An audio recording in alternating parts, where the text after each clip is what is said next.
Hello, everyone. Maraho, amakuru, and welcome to our live event about a trip to Rwanda in October. I am so excited. I'm Vicki Trabosh, one of your co-hosts, and we're going to be telling you in the next hour all about the amazing place you can go in Rwanda and experience. There will also be a special discount offered at the end, so stay on. We also would love any comments you'd like to make. You can put them right in chat and we'll respond and answer your questions. So I'm going to start. And I'd like to start with a story from Rwanda in 2005 when I was there. I had gone with World Vision and we were visiting different households, and we were visiting a child-headed household of children who were raising their siblings. And after the genocide against Tutsi in 2005, many children were left without their parents. But Rwanda does not support a culture of orphanages. They support neighbors taking in children. Well, many children could not go to other families and they raised themselves. And this was one such family. I took this picture. This young family in 1994 began to live together and raise themselves. World Vision took them in and eventually built this house for them that you see behind them, with cement walls, windows, and made it very, very safe. They were so grateful to World Vision, and they invited us in for a meal. Now, usually when you have a meal with people, everyone gets silverware and everything they need. There was no plates. There was just one platter of food that they brought out with 7 forks. This is the actual picture. And as we sat in a circle, eating this food together and sharing fellowship, I was so struck by these young people and what they had done. And I vowed to go back to Rwanda. And in that going back to Rwanda, I wanted to make a difference. And not for myself, but for the people of Rwanda. And that is what going to Rwanda does. And I have a question for you. Have you ever had a journey to a place that changes the way you see the world? Rwanda can be that place. Today, I'm going to show you, and my co-hosts are going to show you, why traveling to Rwanda is so life-changing and will affect you the rest of your life. So I have something to ask you, and you're welcome to put it in chat or just think about it. Do you want to engage, experience, or embrace Rwanda? If you can write something in chat. Not everybody has that ability. I think LinkedIn cannot. But if anyone has a thought about if they want to embrace, engage, or experience Rwanda, that's okay. I know you do. And the last time we did it, people said all 3. So why do we engage with Rwanda? I'm going to talk about the beauty of this country, its culture, its people, and tell you a short story about the work that I started in Rwanda in 2005. Thanks, Kelly. I know that we can each make a difference. And I had a fundraiser for World Vision and went in Portland, Oregon, and invited people and women like me who were educated but maybe missed a genocide in 1994 for whatever reason. And so these women came together, over 200 women, and we raised almost $25,000. And I used a brick as a metaphor and as a symbol. And I asked each woman at the event to pick up their brick and hold it. And this brick had symbolism. And James, if you could put up the picture of Samputu.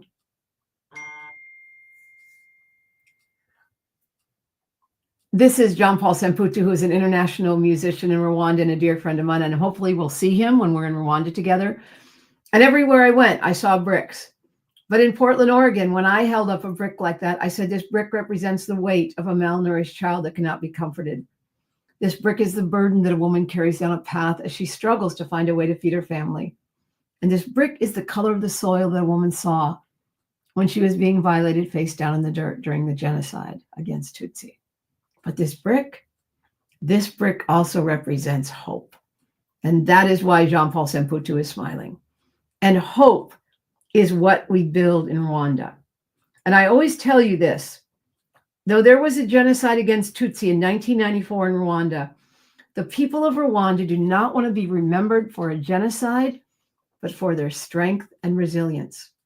And in my 12 visits to Rwanda, soon to be 13 next week, that is what I have found over and over and over. The resilience, the beauty, the strength of people who know there are no obstacles if we work together. So now I'd like to introduce you to 3 people on this call. We have a special visitor from Rwanda, but I'd like to start with my 2 co-hosts. And I'd like to start with Adoranke.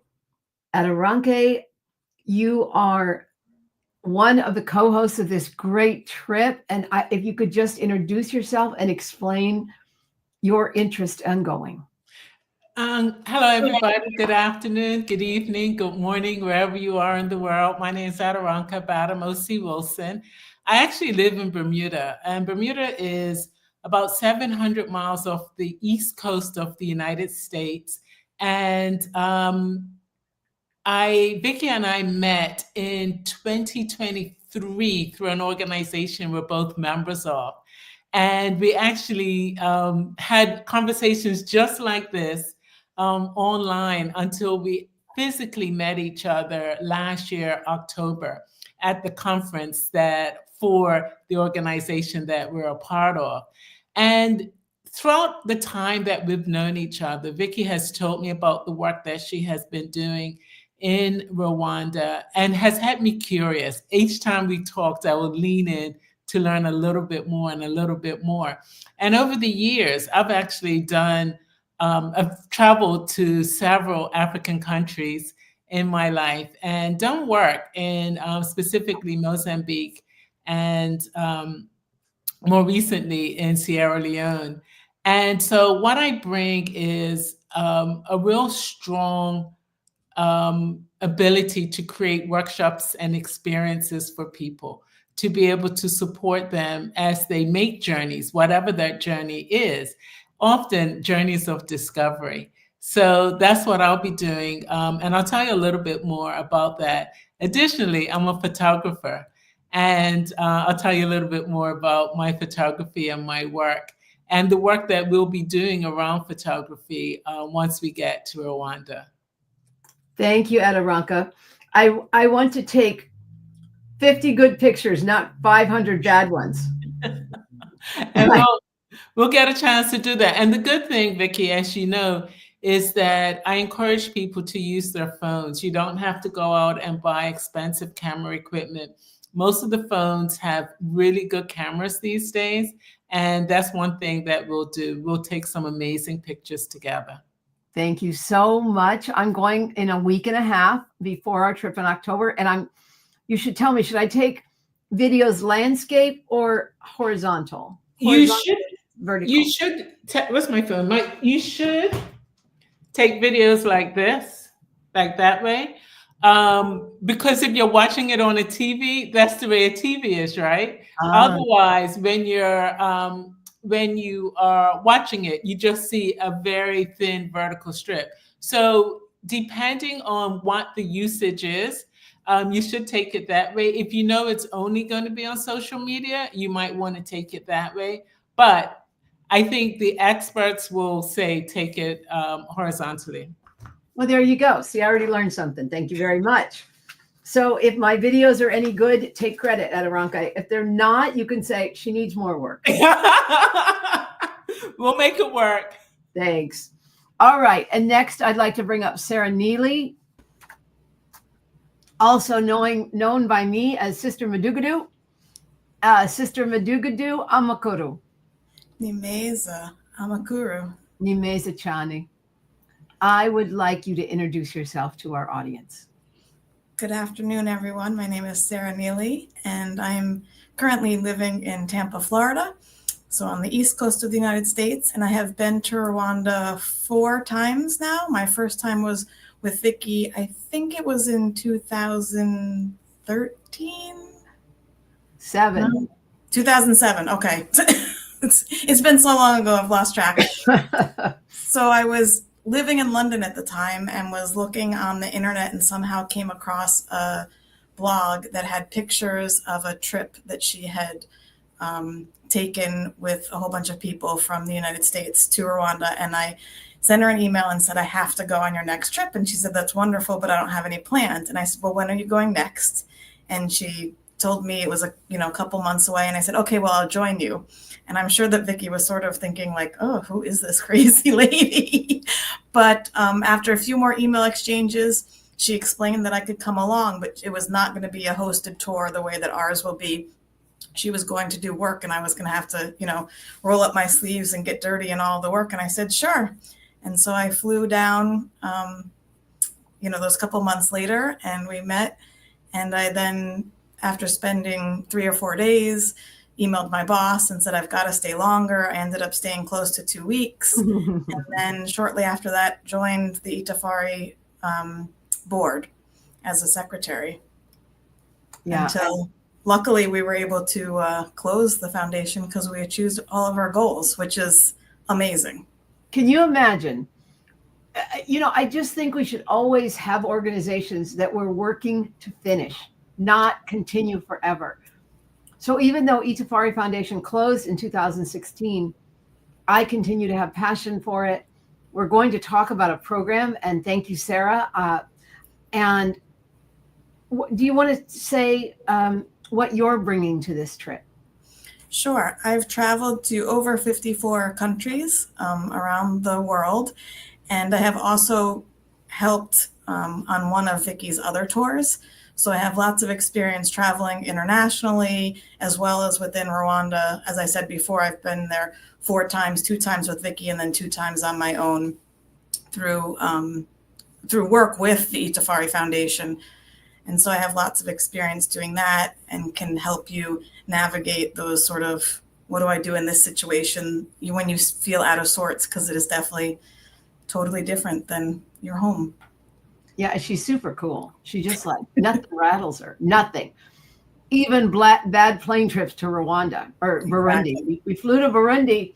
We were getting ready to get on the plane to go visit a friend. And she goes, I don't really like flying and I hope there is no turbulence. Oh, but I thought we were on a roller coaster. We were.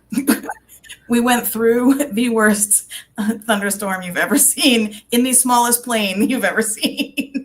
But she held on and I would give her the old thumbs up across the aisle and we made it back safely. So thank you.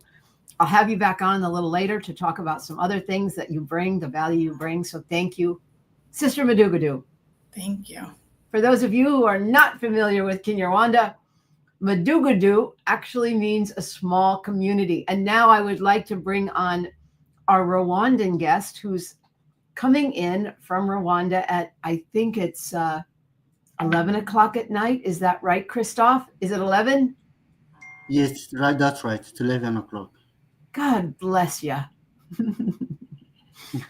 Christoph, you have my heart. We met in 2005 on my very first trip. You were the auditor at the hotel, and we just hit it off. And I'd like you to introduce yourself and talk about maybe when you were country director for Itafari, and then what you're doing now. And then I'll bring you back on in a little bit to talk more about your current work. Thank you, Vicky. If you allow, I'll just maybe start by a little bit of the background when we met. When we met the first time in 2005, I was still very, very young. I remember I was pretty young then too. It was like 20 years ago. So there you 25. go. I was 25 years old. Oh, now you're not. Yeah. Yes. And that for the very first time we met, I don't know what happened, but since then we had connections. And guess what? That 6 years later, I got employed by Itafari Foundation as a country director. So during all that time, we had a very close relationship. And that relationship was a mentorship you provided to me. And I'm still glad for that all the achievement I've made in my life is because of your mentorship. Miracles Chani. So when I started working with Sitafari Foundation, I think 6 years later, in 2016, it closed for some reason. You got sick and could not move on. But I got inspired by one of your saying, say that ordinary people can achieve extraordinary action. And that was in 2010 when I started working with Sitafari. But it kept in my mind until in 2019 when I recalled that inspiration and I said 5 years after Itafari closed, I think I should move on with your legacy. Mm. And I created Education for All. You know, a couple of things I want to say, and then I'll bring you back on the screen to talk about Education for All in a little bit. But one of the things that when you run a foundation, it's very important to be transparent and accurate and honest. And Christoph is an accountant like I am. And what you brought, Christoph, to the program was transparency with our partners in Rwanda. He asked the tough questions. He did not back down. And our donors were so impressed with the level of security of their money. Sometimes you give money to foundations, it just goes away. You don't know what happened to it. But we had a child sponsorship program of over 200 children. He kept track of that. He kept track of our goat program. He kept track of the jewelry and baskets that we brought in from Rwanda. And we built a high school and we did microloans. And all of that, Christoph, I never doubted for a moment that we were in good hands with you managing it. So yes, we closed. But we closed on a powerful note because we built the school. I transferred the child sponsors to another great sponsor. Nothing got dropped when we closed. And Itafari continues to live on within me, and I think within you as well. So thank you so much. You're welcome. So I will bring you back on in a little bit. I would like now to talk about, and by the way, you can ask any questions you'd like in chat. We can talk about safety and accessibility and travel logistics. But what I want to walk you through now is the day-by-day agenda. So you can see, does this experience matter to you? Is this what you want? So we're going to start on day one, and we're going to start with a short video that Adaranke, I know, is vertical, but it's okay because it was for social media. So go ahead, James. Rwanda isn't just a place to visit. It's a home that welcomes you with open arms. And for 12 unforgettable days, you'll do more than see this incredible country. You'll experience it as a guest, walking with respect, listening with intention, and leaving transformed. Your journey begins in Kigali, where you'll land in a city known for its beauty, innovation, and resilience. The next day, you'll explore its vibrant streets, learning the stories that shape Rwanda's present and future. On day 3, you'll dive into a conversation about financial freedom across the continent, an opportunity to see how Rwanda is leading the way in economic empowerment. The next 2 days take you deeper into the heart of the community, visiting Education for All in Kigali Parent School, where young minds are shaping the future. Then on day 6, you'll experience Rwanda's rich coffee culture with a visit to Matriarch Coffee Company, where every cup tells a story of empowerment and craftsmanship. Next, it's time to connect with Rwanda's breathtaking natural beauty. Days 7 and 8 take you to Mantis Akagera Game Lodge, where you'll witness majestic wildlife, golden savannas, and the serenity of Akagera National Park. Returning to Kigali, Day 9 introduces you to Gahaya Links, a company empowering women through the art of weaving, each handmade piece carrying the spirit of Rwanda's resilience. Then on Day 10, you'll immerse yourself in the music and culture of Rwanda, feeling the rhythm and soul of a nation that celebrates life through art. As your journey nears its end, Day 11 is a moment to reflect, to say farewell, not just to Rwanda, but to the people and experiences that have become a part of you. And on Day 12, you'll carry those memories home, not as a tourist, but as someone who walked gently, listened deeply, and truly experienced the heart of Rwanda.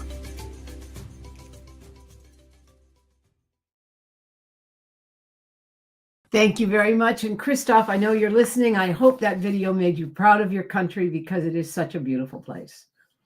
So now let's talk about the actual trip.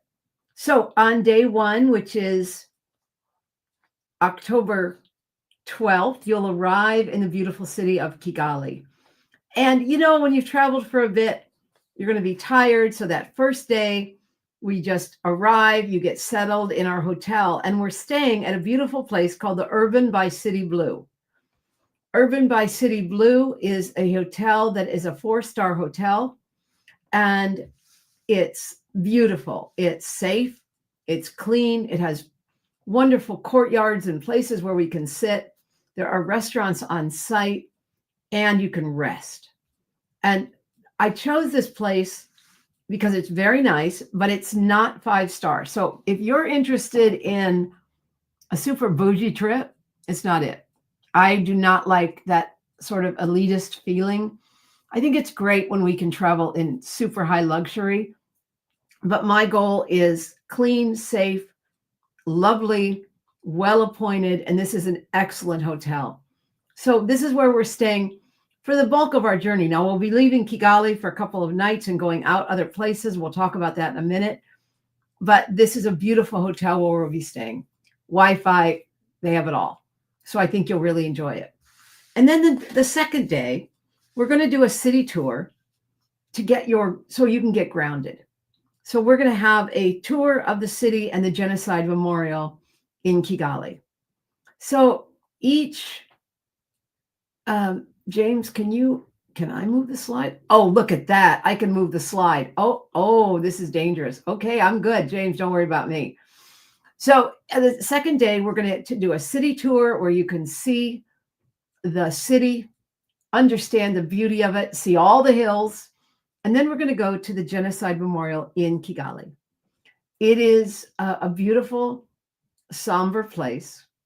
And if you've ever been to a Holocaust museum, you will recognize it immediately because we are all the same. And as you begin in this memorial, it starts with the beauty and the history of this rich country, pre-colonialism, and talks about the rich history of this nation and how it was established. And then it goes into the different phases of the country until it gets to and begins to talk about the genocides which began in the late 50s. And then it culminates with the genocide against Tutsi in 1994, where 1 million people died in 100 days.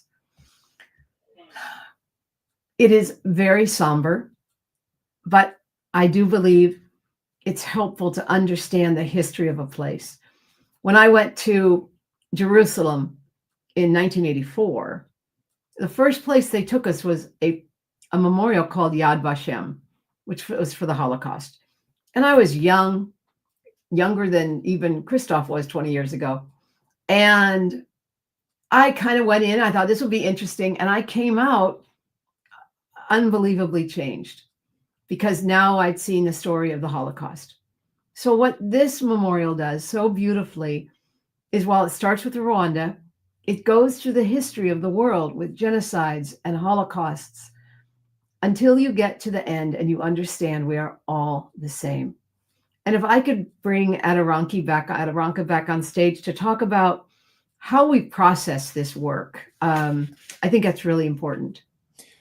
Thank you, Vicki. One of the things that we'll do even before we head out to Rwanda is we'll have an online gathering. We'll come together so we get to know each other even before we arrive in Rwanda. And we'll do some more getting to know each other exercises once we arrive. And so the day that we go to the Genocide Memorial, when we return back to the hotel, those who wish, we will gather together in a room to really just process it, even if it's just sitting quietly and understanding for ourselves what that looks like. We'll have a few exercises where we can, if you wish, talk about the experience and understand what it means to us individually and what it means to us globally. And from there, we will say goodnight with the thought that we really must continue to be stewards of this earth and really good citizens to each other. Mhm. Well said. And by the way, and Aderonke and I both know this, that tour is optional. Yes. It may not be for you. And you know what? There is no judgment in that, because this trip, we are curating a trip that is for our guests. And we want to make sure that everyone is on board. And if you're not, and I've had visitors who's come with us that say, I can't do that. And I say, it's no worries. So do not feel like, oh, I feel pressured. There is no pressure. There's opportunity and invitation. So thank you, Aderonke, for explaining how you'll participate and help us through this time. Yes. All right, thank you. So now we're going to go to day 3. And day 3 is a opportunity to talk about financial inclusion, not only in Rwanda, but in Africa. So many countries in Africa are cash-based systems. And we know cash-based systems are ripe for corruption because cash just gets passed and nobody can track it. And I know that it would drive someone like Christoph crazy if everything was in cash, because, and I remember the first time I went to Rwanda, we did pay for things with cash. Credit cards were not easily available. And he had this huge job at this hotel to keep track of all the cash. And of course it balanced every night. But this woman on the screen, Nashuti Mabazi, is a dear friend of mine.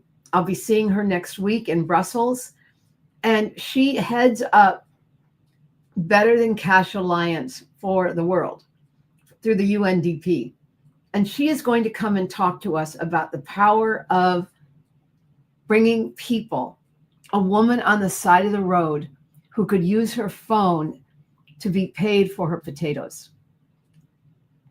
Digital systems allow people financial freedom to save, to track their money, to pay and have a receipt.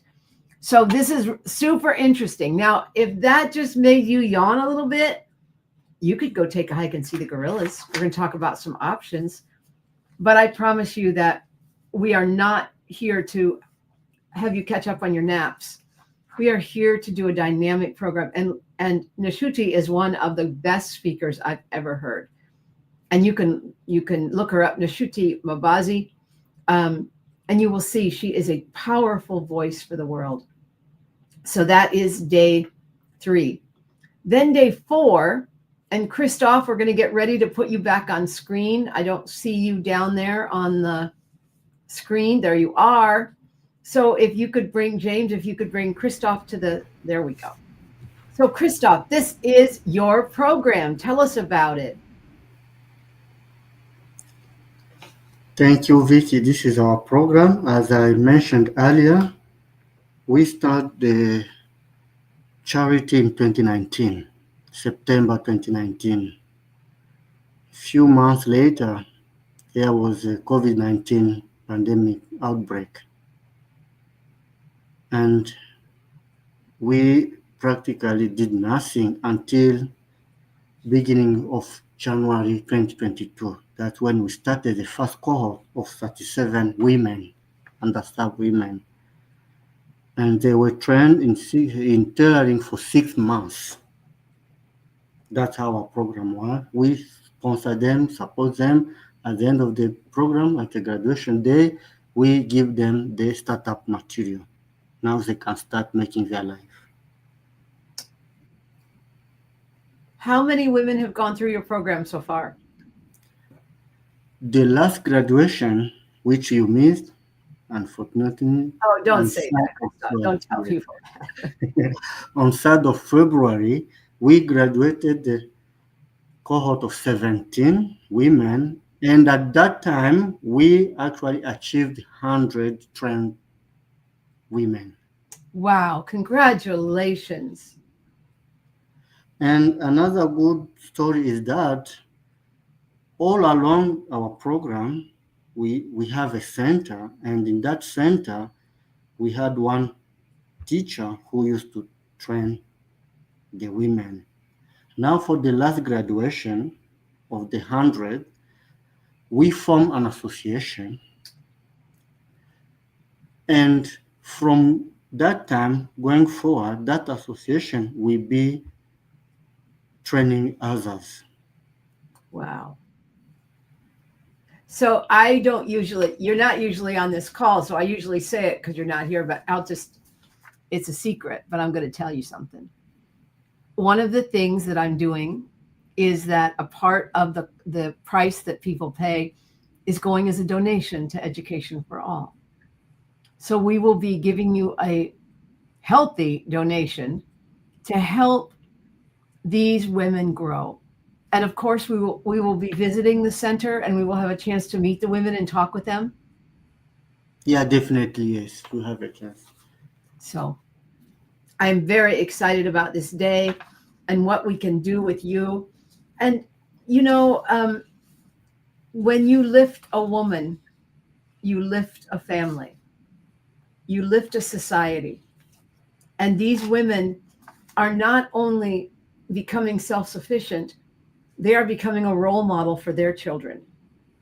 And they are helping their children get to school and be further educated and learn. And I don't have any right to be, but I'm so proud of you, Christoph, for all you do.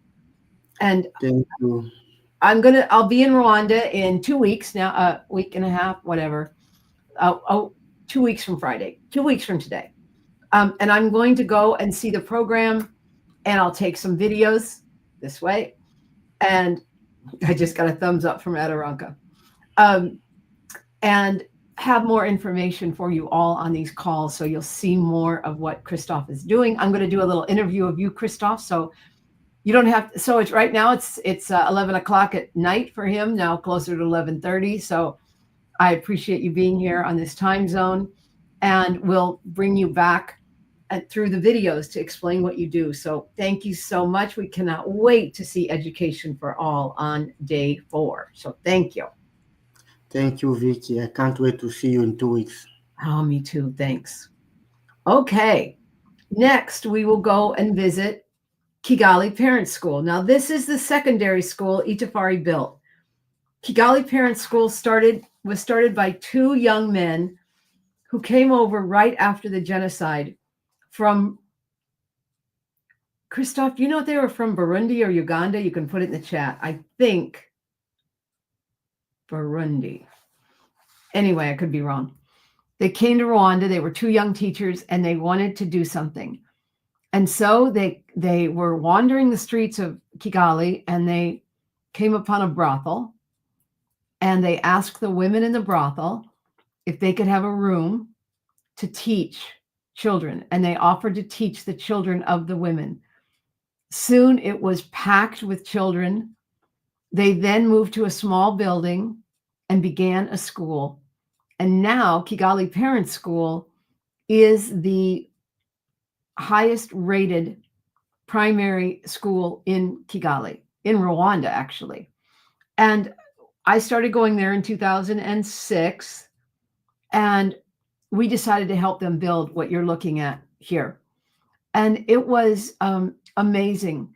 Many of the children who graduated from the school went on to Harvard and Ivy League colleges around the world, and they come back to Rwanda to serve. And it's wonderful to meet these kids. Every so often, even in Portland, Oregon, I'll meet a kid that'll say, "Your Mama Itafari, you came to Kigali Parent School when I was a little kid, and I remember you." And, it's funny, John has been with me, my husband, and one time we had this meeting with all the kids out in the yard, like 400 kids, and John was building an airplane at the time.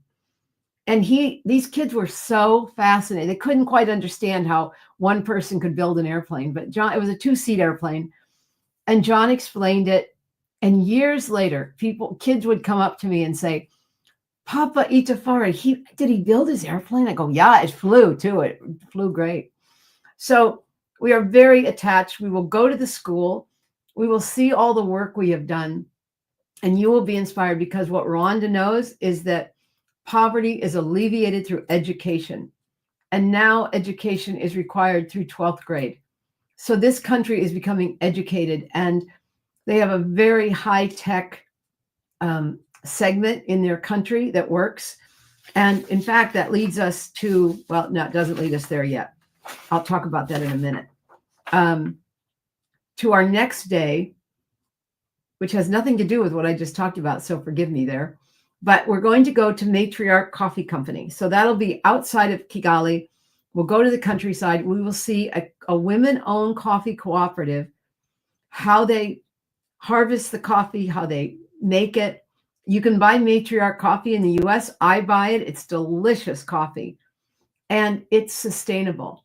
So this is a story of how women in Rwanda can change their lives through farming and this kind of work. And coffee is very popular. Wherever we are in Kigali or around the country, you can go to coffee shops. They're very popular and very, very good coffee. Great people watching, and wonderful to take a break. So we'll be doing that as well. So that is our next day. And then we will travel out again to Akagera Game Park. And this is where Adaranka is going to hold her photography class. And this is a beautiful lodge, and we'll be there 2 nights, because I kind of tend to do a lot, and I want to slow it down a little bit so you can breathe and enjoy the beautiful, beautiful country of Rwanda. It is said that it is so beautiful in Rwanda that during the day, God works in the world, and at night, he comes home to sleep in the hills of Rwanda. And it is the land of 1,000 hills. And if we could bring Adaranka back up to the stage to talk about a little bit about your photography. Great. Thank you, Vicki. As I mentioned, I am a photographer. I have had my art shown in different parts of the world, most recently in France at an exhibition commemorating the Olympics. And so what I will do is I will walk you through how to take some really great pictures. We'll start with and as Vicki has said, this is all voluntary. If you wish to join, we'll start with the mindfulness photography, where we will take our time and really be deliberate about the images that we capture. And that will be the basis for when we go to the game park, how we take pictures in the game park, respectful of the animals, working with those that, there's a great picture, those that will be guiding us, our guides, to get the image, but also be safe, and also make sure that the animals are safe. We're not going to do anything to startle them. And with that, we'll get great pictures, and we'll look at how best to take pictures. So what I tend to do when I teach, I'll have a camera. If you have a camera, bring it, but don't buy one. You don't need to buy a camera for this trip. Bring your cell phone, and I will work with both. I'll work with my camera, and I'll work with my cell phone to show you how to capture really great images while we're there. Vicki, is this a good time to talk about the tour? Yes, I forgot to bring you on earlier. My apologies. That's okay. Actually, before we get to the game park, one of the things that I will be doing as soon as I get to Rwanda is go out and about and look for really cool spaces for us to take photographs. Now, I always say that doing a photography tour is different from doing a regular tour. And what I mean by that is a photography tour is a lot slower. We probably won't go to as many places as we would go to during a regular tour, because as a photographer, you want to spend time in a space to really look at what is worth capturing. And you tend not to be able to do that when you do just a regular tour, because you're moving one place to the other continuously. When we do the photography tour, it'll be a lot slower. We'll spend more time in each location before we move on to the next. And that will ensure that you're capturing more than the obvious. You're capturing a little bit more depth. And so that's the photography tour that I'll be hosting during one of the early days of our time in Rwanda. Oh, that's great, because practice makes permanent. And like I said, I should bring you with me when I leave tomorrow for my trip. Get it right the first time. So thank you, Aderonka. And so we're staying at this beautiful lodge for 2 nights. One day we'll be out in the park in a vehicle much like this. As we say, we are in cages, not the animals. Mm-hmm. And it's amazing to see these animals up close without fences. And there's nothing like, and they'll let you in the places where it's safe. For instance, around giraffes, because giraffes keep their eyes out. So if giraffes are around, there's nothing to harm them. But you're allowed to walk in the grass towards the giraffe. Now, the giraffe is not scared of you at all. They're curious. They look at you. But there is something so amazing about walking up to a giraffe, and you don't get that close. You're like, but still, like 50 feet from a live giraffe is closer than I've ever been, except in a zoo, which I'm not a fan of. But you'll get to go and see the magnificence of what I call God's creations. And as they explore the savannas, and they don't stay in one place. That's why animals are so restless in zoos. They're not used to being in one place. They move, they migrate. And I was shocked at how many of these animals actually migrate. And so I'll stop complaining about zoos right now. I know they have their place. Like, they're great for grandkids, I got to say. But what we want to do is really have you enjoy it. If you want to do a 2nd-day tour, you can. Or if you just want to relax at this beautiful spa resort. And all these prices are included. Price tickets into the park, all the hotel, all your food, all transportation. It's all included. And the price is just amazing. And I know that because I know what other people charge, and we're not even close. Because I want to make this accessible to people. So thank you, Aderonka, for that. And again, I cannot wait to improve my photography skills. And I'm going to have to copyright your name at the end of every give you the credit. So thank you. Thank you. So after we're done at the park, we'll go back to Kigali, and we will visit Gahaya Links. Gahaya Links is where you will see the beautiful baskets and jewelry made by the women of Rwanda. This cooperative started with 6 women weaving under a tree in 1994. And 2 sisters, Janet and Joy, came back from the US and other places, like many diaspora do after a crisis. They come back to their country to help rebuild. And the women did not know what to do. And they said, you will weave. And you will weave a lasting peace for your country. And what started as 6 women is now over 4,000 women. And thousands of lives have been touched. And they will make the beautiful baskets like this. And I think we have a picture coming up next of Sarah with her basket. So we sat, you can sit and weave with the women. And this is the center, and you start with just a dot, and then you go out and it goes like this, and you'll see jewelry. And so you can buy the jewelry, buy baskets. I'm down to almost my last basket, so I'm going to buy more. And Sarah, please tell us about your basket. Sure. So I think It was about 2 hours it took me to make that little quarter size piece. And at the same time, the woman sitting right next to me had nearly completed an entire basket. And I can tell you that they make it look so simple, and it is not, but it is absolutely amazing to watch the intricacies of what they're doing. And it has to be so tight to be able to stick together. And another really cool thing about it. Sorry, these can actually hold water. And you'll see some other ones that are machine made, and you can see through them. These can hold water. They're so tight.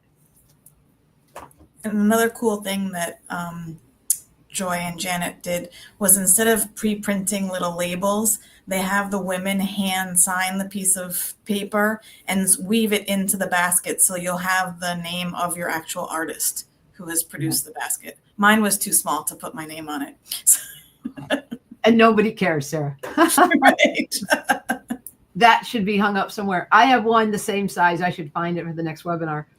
And I always hold these baskets up, and we have bigger ones, and maybe this was like $30. And I go, you can buy this for $30, or I held up my little one, or this for $10,000. Exactly. Because it's a keepsake. It's something that you'll keep forever. And it's really exciting. So thank you. So we'll go to Gaia Links for a day, and you will meet these women that are just intent on weaving a lasting peace and changing their lives. So then, I love that picture. I just keep it up for the rest of the webinar.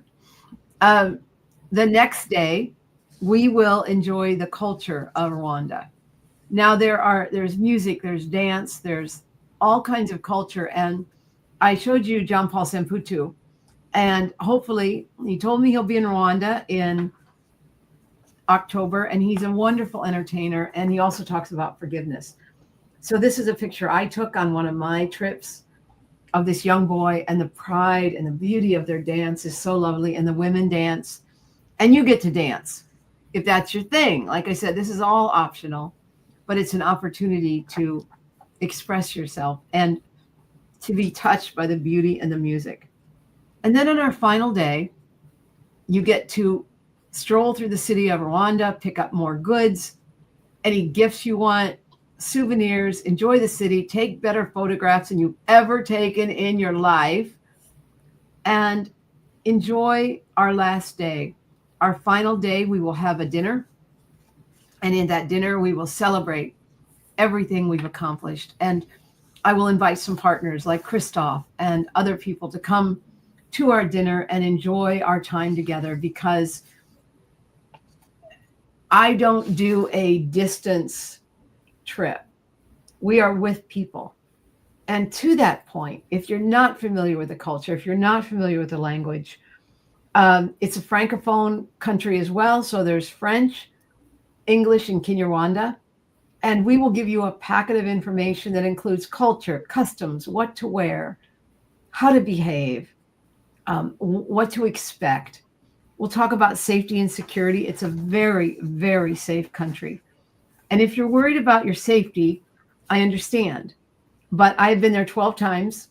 I have never felt unsafe. And the country is extremely, there's many soldiers around, but that is to keep it safe. It's a high level of acceptance and protection of this country. And it is considered one of the least corrupt countries in the world. There's an international corruption index. I don't know if you've ever heard of it. Check it out and see where Rwanda stands.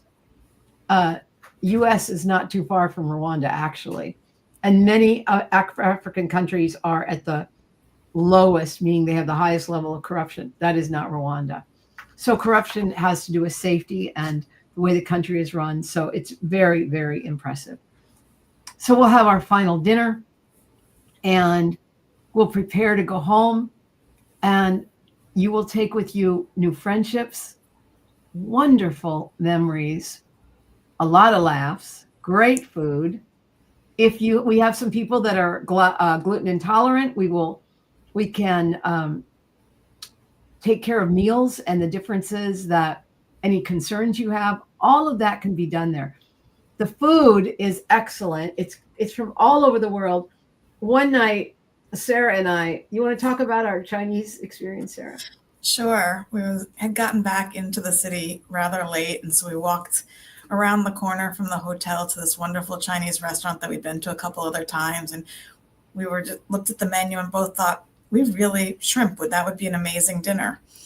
And it came out and we realized that, in a landlocked country that is far from the water, you just probably shouldn't order shrimp.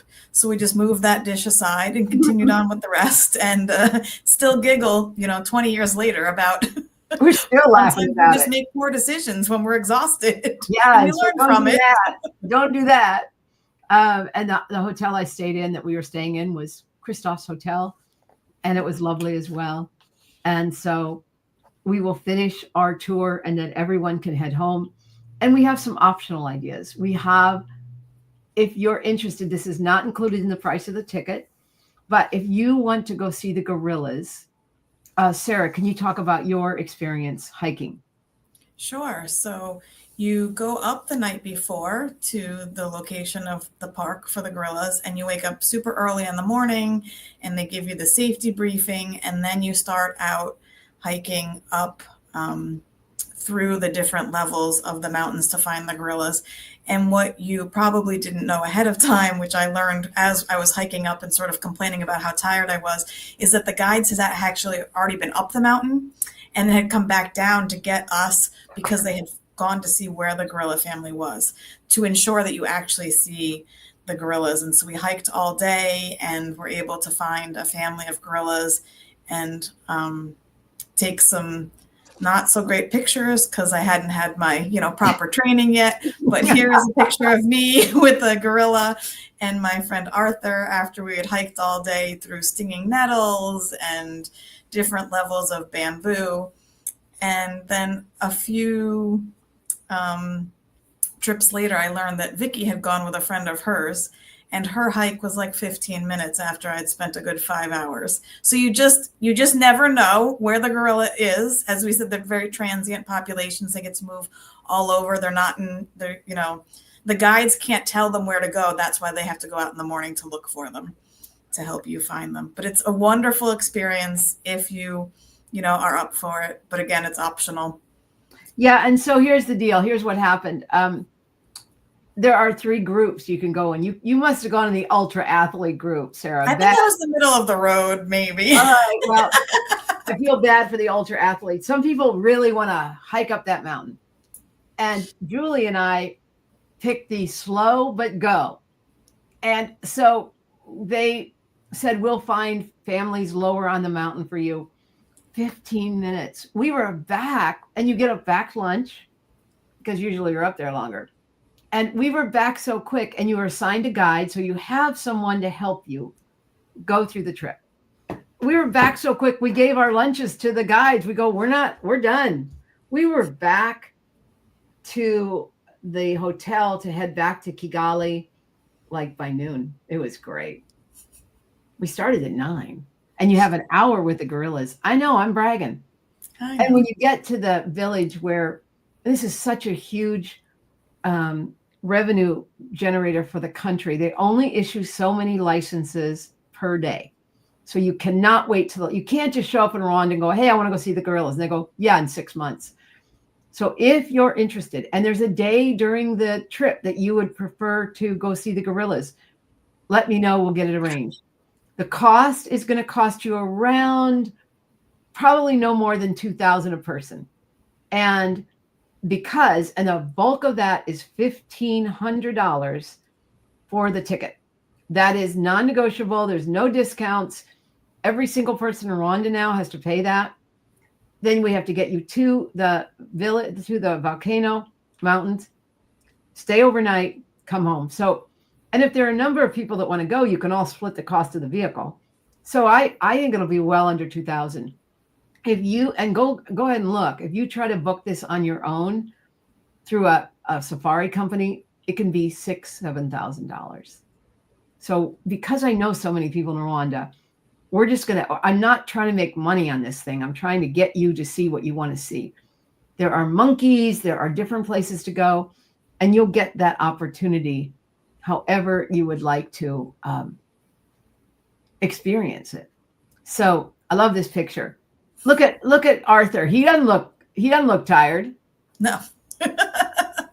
I don't really look tired either, but I can tell you I was exhausted. I know. And I just a hint. A number of people on the last trip decided to land and go see the gorillas right away. Wiped them out. You're already traveling a long time. You've already got jet lag. I do not recommend it. Now, you might add it at the end of the trip, or you could do it in the center of the trip. But unless you're like super, super athletic, I would not. And jet lag can kick anybody in the hindtail. So maybe not. Anyway, all right. Now we'd like to go to a short video, and then I'm going to explain the cost and the bonuses and everything else. So go ahead, James. Rwanda isn't just a destination, it's a feeling, a rhythm, a story waiting to be shared. This is a country that welcomes you not as a tourist, but as a guest, as a friend, as someone invited into a home filled with warmth, resilience, and endless beauty. From the moment you arrive in Kigali, you'll feel it, the quiet hum of a city that moves with purpose, its streets lined with art, music, and the energy of a people deeply connected to their past and their future. Take the time to listen, to engage, to understand the heartbeat of Rwanda through its history, its innovation, and most of all, its people. Step into the lush green hills and meet the farmers whose hands have cultivated some of the world's finest coffee. Walk through bustling markets where every woven basket and handmade fabric carries the story of a Rwandan artisan. And then there's the land itself, rolling hills that stretch endlessly, lakes that shimmer under the African sun, and the majestic Volcanoes National Park, where the gentle gaze of a mountain gorilla reminds you just how connected we all are. But the true essence of Rwanda isn't just in the sights, it's in the conversation shared over a warm meal, the laughter of children in the school courtyard, the rhythm of drums that echo through the evening air. It's in the way strangers become friends and how, even after you leave, a part of Rwanda stays with you. So come, engage with the people, experience the culture, embrace the spirit of Rwanda. Walk with an open heart, and you'll find that Rwanda doesn't just change the way you travel, it changes you.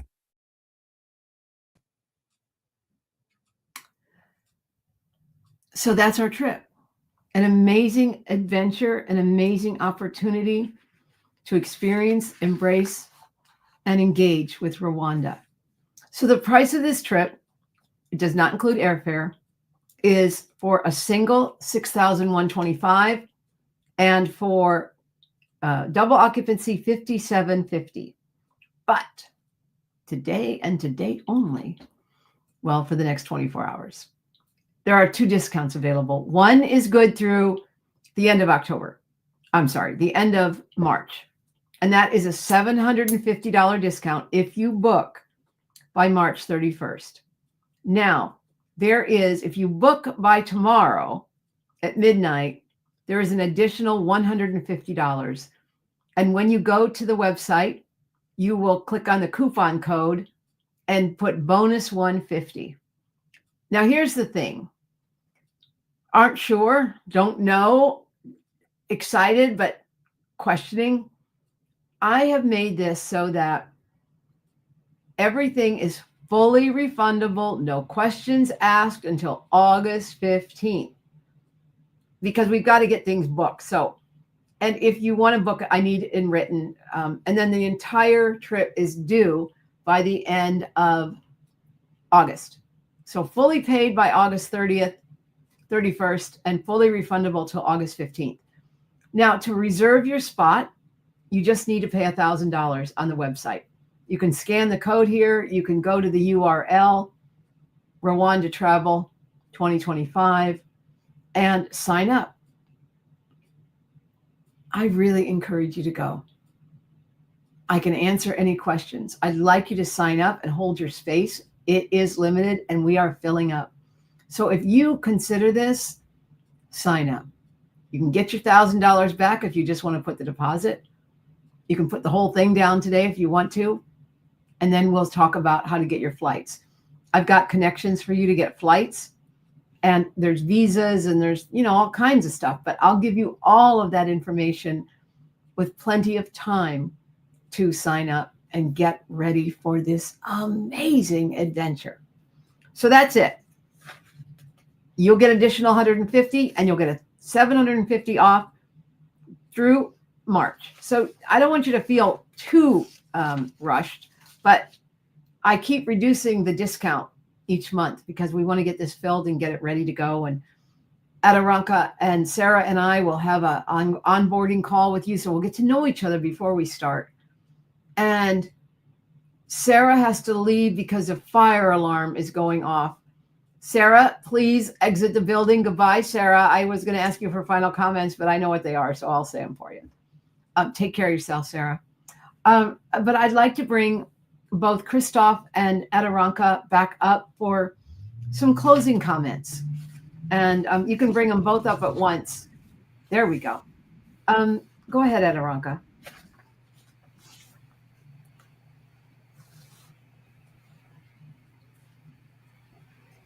Okay, I was muted. I'd just like to echo Vicky's comments that this is going to be an amazing adventure. We're going to learn together. We're going to grow together. We're going to have an amazing, a really, really great experience that will be like no other. I'm looking forward to meeting everybody that will be part of this journey with us. And I'm looking forward to really capturing some really great pictures of all of us together because we want to make this special for you, and we will have pictures of you as part of the journey. Thank you very, very much. And Christoph, what would you like to add? Thank you, Vicky. I'm happy that you you connected with me again through this webinar. And I thank you, Aderon, James, and Sarah. It will be an exciting moment to meet you, Vicky and Sarah again, and for the first time, Aderon and others who will be coming. And I will be happy that you will see every single of penny you've supported with Education for All, where it has gone and the impact it has made. I cannot wait. I'm very excited to see you in 2 weeks. Take some good videos and show the world the power of your work, because it is powerful and it changes lives. And you are actually changing lives for generations to come. Thank you. So to close, I want to thank Aderonka, Sarah, Christoph, our amazing producer, James, T, who did these great videos for us. And please sign up at the webinar at the website. And it's Rwanda2025.com. James, could you put that slide back up for a minute? Sorry. There you go. And if you're ready to sign up, scan. Like I said, you can get your money back. Don't worry about that. But make a decision to do something incredible this year. So I'd like to end with an African prayer and then another video. And if you want to stay on for 5 extra minutes, we've got a video from Jean-Paul Samputu. But there's a very short one. We'd like you to stay on for a minute. And let me end with this African prayer that says, take care of the children, for they have a long way to go. Take care of the elders, for they have come a long way. And take care of those in between, for they are doing the work. Thank you all for doing the work, especially Christoph and Aderonka. And we'll see you all in Rwanda.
twishime tubyine ucinya akadiho ubuzima bukomeze Yoni muze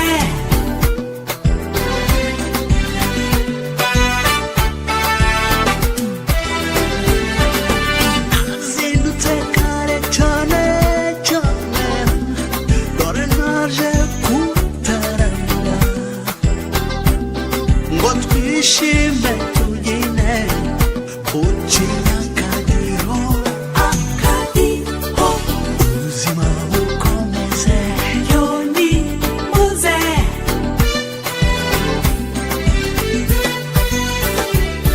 nimuze tubyine dutarame twishime tunezerwe nibwo buzima Eko nibyo nimuze tubyine dutarame twishime tunezerwe nibwo buzima Eko nibyo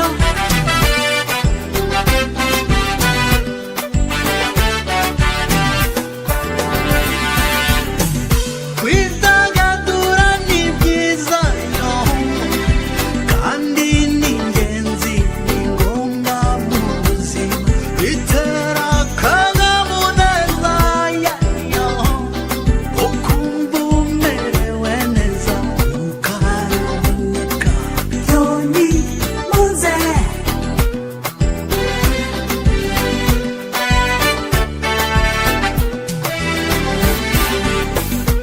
kwidagadura ni byiza yo kandi ni ngombwa ni ingenzi mu buzima bitera akanyamuneza yo ukumva umerewe neza ukaruhuka Eko nibyo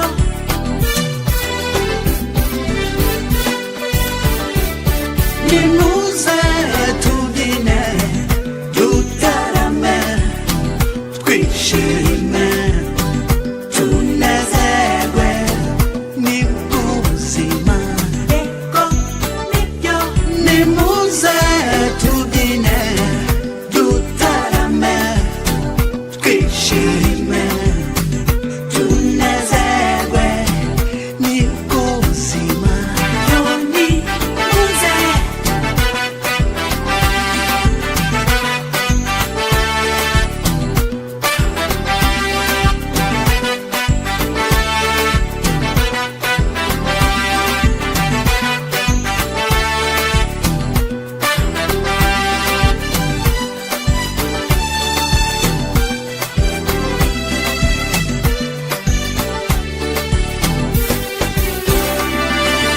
nazindutse kare cyane dore naje kutaramira ngo twishime tubyine ucinya akadiho ubuzima bukomeze Yoni muze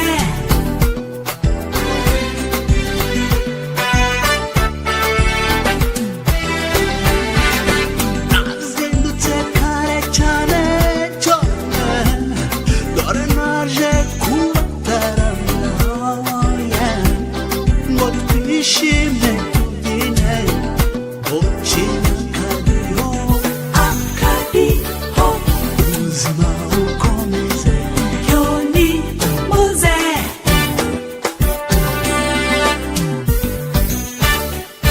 nimuze tubyine dutarame twishime tunezerwe nibwo buzima Eko nibyo nimuze tubyine dutarame twishime